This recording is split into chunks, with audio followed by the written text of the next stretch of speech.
Continuamos, oigan, regresamos a la entrevista. Como ya les había dicho al inicio del espacio, vamos a platicar sobre un tema que ya es una constante aquí en Jalisco, el tema de los desaparecidos. Está aquí en cabina César Octavio Pérez, él es director ejecutivo del CEPAD.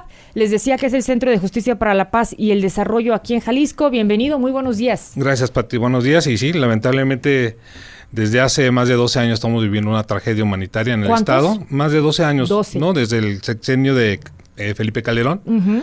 Que ha tomado, se ha disparado en los últimos, ¿no? Sí, y que la tragedia va en ascenso, ¿no?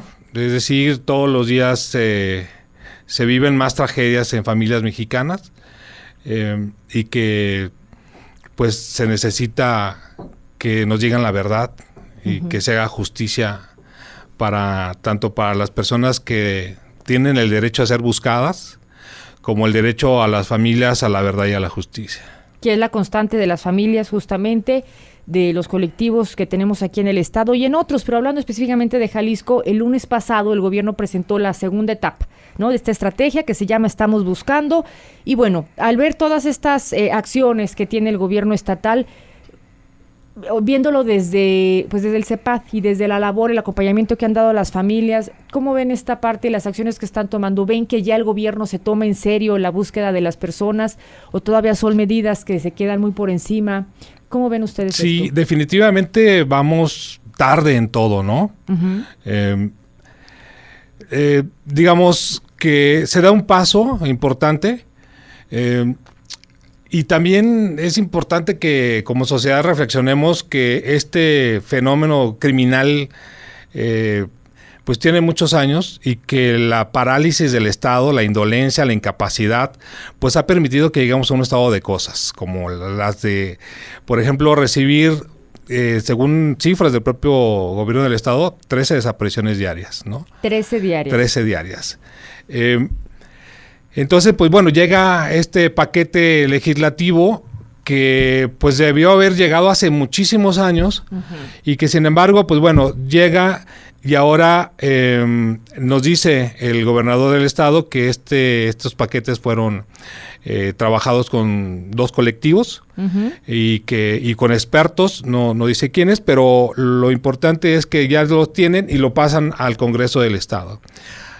Ahora está en la cancha del Congreso del Estado hacer un análisis profundo de cada una de las legislaciones, pero particularmente que estas legislaciones tienen que ser también socializadas en las regiones del Estado. Uh-huh. Porque pues así como nos quejamos de la Ciudad de México que concentran todo, ¿no?, a las decisiones de la vida pública que está todo del centralizado. País. Exacto, y lo mismo repetimos los esquemas en Jalisco, y lo que necesitamos es que se vaya a las regiones lo más pronto posible. Uh-huh. A escuchar con una metodología adecuada, consensuada, para que se escuchen todas las voces, porque también los contextos son distintos. No todo se parece al centro del estado, uh-huh, a la zona metropolitana, que por ejemplo en la costa o en la sierra, ahí hay otros contextos que necesitamos escuchar a las familias para ver qué opinan de este marco jurídico que al final de cuentas va dirigido a la búsqueda y a la investigación, pero también a encontrar la verdad de lo que ha estado ocurriendo en estos años. Eso es importante lo que comenta, que los contextos son diferentes. No es lo mismo como sucede una desaparición aquí, o en Autlán, o en el sur de Jalisco, ¿no? Exacto. Es diferente el panorama y lo que genera que las personas estén desapareciendo. Sí, porque incluso dentro de la propia área metropolitana de Guadalajara, pues hay algunos mecanismos, por ejemplo, que aunque las dependencias públicas encargadas de este tema no den respuesta, sí hay alguna participación de familias o de colectivos o de la sociedad civil en general para denunciar, uh-huh, ¿no?, lo que está ocurriendo. Pero en las regiones hay un aislamiento tremendo y la verdad de lo que está ocurriendo allá no la sabemos. Lo que sí sabemos es que la están pasando muy, muy mal, están siendo cooptados, ¿no? Todo, bueno, las propias policías municipales trabajan para el crimen organizado, y pues bueno, se viven otros contextos que sí necesitamos escuchar y también para poder ser integrados al marco legal, tanto de la ley de desaparición como la de víctimas. Uh-huh. Y sí es importante, ¿no? Bien. Ahora, los números son, pues son sorprendentes. Tenemos al momento según el gobierno, más de 8,173 desaparecidos, ¿verdad? Que señalaba 13 por día, son como 300, 400 al mes, ¿no? Denuncias. De acuerdo con la cifra que tenemos en el CEPAT, del 2008 hasta julio del 2019, superamos las 9,000 personas desaparecidas. Del 2008 a julio de este año, de acuerdo con las propias cifras proporcionadas por la autoridad, estamos superando los 9,000. Todavía nos faltaba ver agosto y septiembre. Bien. Pero es del mismo periodo que son las que dio el gobierno de las 8,000, ¿no? Queda una discrepancia ahí de 1,000. No, y creemos que más. Que más, porque siempre hay una cifra negra, ¿no? O tal vez los que no se denuncian. Exacto, la cifra negra, dicen que de cada 10 personas desaparecidas se denuncian 2. ¿Por qué? ¿Y las otras 8? ¿A qué se le atribuye que los familiares prefieren no denunciar? Pues en gran parte es los contextos, ¿no? O porque saben que no va a pasar nada, no confían en las autoridades. Sí, o que saben que el Ministerio Público del municipio pues está enrolado con determinado grupo o sirve a determinados intereses. También está pues nuestros hermanos y hermanas migrantes, ¿no? Que también las familias ya pierden comunicación y ya no saben el paradero de sus familiares.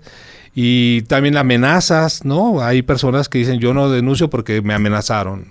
Y nosotros hemos tenido testimonios de personas que cuando comentan que van a denunciar, ya reciben la llamada de alguien diciéndole, si denuncias, pasa esto, pasa ¿no? ¿Cuántos años tiene el CEPAT? Tenemos 13 años. 13 años. 13 años de defender los derechos humanos en Jalisco. Empezamos precisamente por un tema también que duele y lastima mucho a la humanidad, como es el tema de tortura. ¿Cuál fue su inicio del CEPAT? En el 2006 empezamos y pues bueno, hemos asumido varios casos y nunca nos imaginábamos que íbamos a documentar y acompañar, no solamente en el tema psicosocial, sino también en el jurídico, a familiares que tienen personas desaparecidas. En estos 13 años, ¿cómo han visto ustedes la evolución de este delito, de las desapariciones aquí en México? Pues más bien hemos visto una involución. No hemos visto que se respete, ahora que el gobernador está con su propuesta, incluso ya aprobada por el Congreso, de una nueva constitución. Del nuevo constituyente, para hacer una nueva constitución. Pues me parece que lo primero que habría que hacer es un diagnóstico respecto a cuántos derechos y qué derechos son garantizados por el Estado. Y lo que hemos visto en estos 13 años es que la tortura es un flagelo que continúa, pese a que supuestamente el nuevo sistema de justicia penal acusatorio iba a garantizar el debido proceso y por lo tanto inhibir los actos de tortura. Y evitar estas prácticas, ¿no? Exacto. Nosotros lo que seguimos es que se sigue dándose la tortura, ¿no? Ustedes tienen... tenemos estudios y tenemos testimonios. Testimonios, exactamente. Esa era mi palabra. Tenemos testimonios y la verdad es que la cosa estaba muy grave y tampoco podemos esperar mucho sabiendo que el fiscal general actual fue el procurador cuando la represión del 28 de mayo del 2004 y que se torturaron a decenas de personas. Y que era de los principales cosas a su contra que se le destacaban cuando llegó al cargo. Exacto. Entonces, pues sí, cuando fue su periodo, las quejas por tortura aumentaron en la Comisión Estatal de Derechos Humanos cuando tenía algo de credibilidad.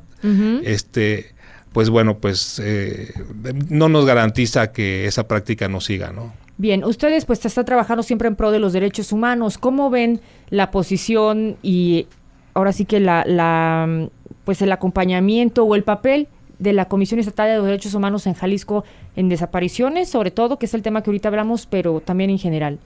Sí, creemos que le hizo mucho daño a estos 10 años de Felipe Jesús Álvarez Cibrián.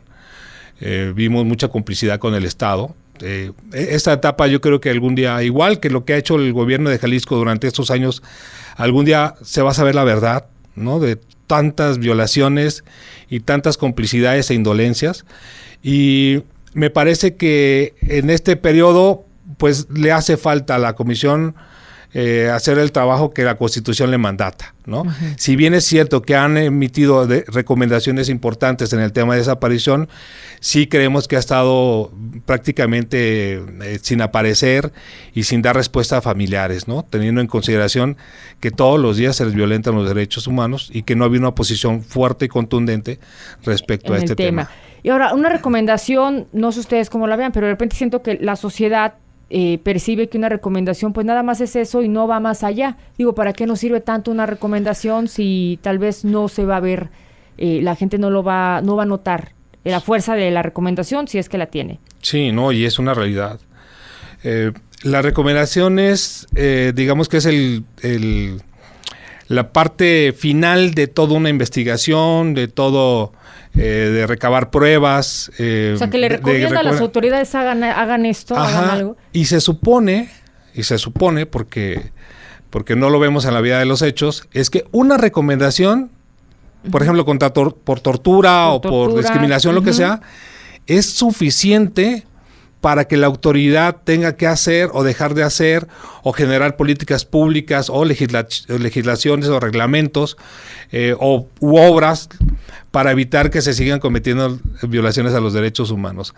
Lo que ha pasado es que como no hay un peso moral ni ético para que una autoridad cumpla, entonces se sacan recomendaciones como sentencias mercantiles, ¿no? Claro, y no pasa nada. No pasa nada, precisamente porque no tiene esa carga ética, ¿no? De decir la autoridad, mira, yo soy ombudsperson y te estoy recomendando con base a una investigación seria, creíble, objetiva respecto a estas violaciones a los derechos humanos. Y por lo tanto tienes que modificar esto. Pero como no hay ese peso, pues no genera el efecto que debería, ¿no? Exacto, y además teniendo una facultad constitucional que, por ejemplo, si una autoridad no quiere o no acepta una recomendación, el titular de la Comisión Estatal de Derechos Humanos puede solicitarle al Congreso del Estado a que cite a ese funcionario y en sesión explique por qué razones no va a cumplir o no quiere cumplir. Pero esa facultad pues no la han ejercido. No se ha visto. Bueno, César, pues ya para terminar, para concluir estas medidas en cuanto a las desapariciones aquí en Jalisco, las ven bien pero llegan tarde. Hay mucho hay observaciones, apenas ayer se hicieron públicas, ¿no?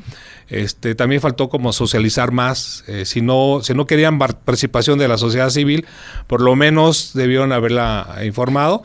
Pero bueno, esto apenas inicia, está en la cancha del Congreso local y esperemos que ahí sí haya pues parlamento abierto, que sí haya participación de la sociedad civil, particularmente de las familias. Y que las tomaron en cuenta para hacerlas, ¿no? Sí, a los dos colectivos, pero resulta que hay miles y miles y miles de familiares que no están en colectivos y que están en municipios y que necesitan ser consultadas. Aquí lo que rescato de la plática que hemos tenido es que el interior del estado no se le está volteando a ver. Se centra nada más quién desaparece en Guadalajara, quién desaparece en Zapopan, pero no tal vez en Tamazula o en Autlán, como en Autlán, Lagos. ¿no? Sí se necesita que se haga un ejercicio realmente democrático, porque al final de cuentas quienes van a sufrir o a beneficiarse de unas legislaciones pues son las familias que realmente están, y desde luego la sociedad, pero particularmente quienes pues están con la incertidumbre y con el dolor, ¿no?, de la tragedia de tener un ser desaparecido, y por eso es importante también conocer otros contextos.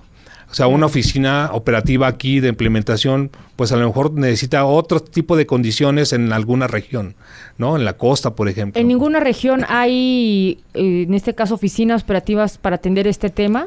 Pues se supone que la Comisión Estatal tendría que cumplir alguna función, ¿no?, respecto a la Comisión de Atención a Víctimas, ¿no?